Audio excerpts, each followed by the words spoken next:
अहमदनगर लोकसभा निवडणुकीच्या अनुषंगाने निलेश लंके हे जनसंवाद यात्रेच्या माध्यमातून गावागावात जाऊन सभा घेत आहे. जनतेशी संवाद साधत आहेत. अनेक ठिकाणी त्यांना चांगला प्रतिसादही मिळत आहे.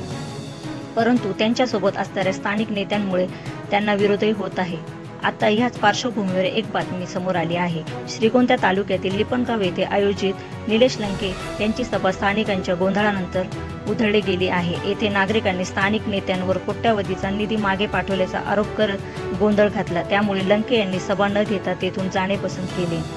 समजलेली माहिती अशी आहे की निलेश लंके हे लिपणगाव येथे सभेसाठी गेले होते. त्यांच्यासोबत काही स्थानिक नेते होते. तेथील नागरिकांनी या स्थानिक नेत्यांवर आमदार व खासदार निधीतून आलेला पैसा मागे लावण्याचा आरोप केला.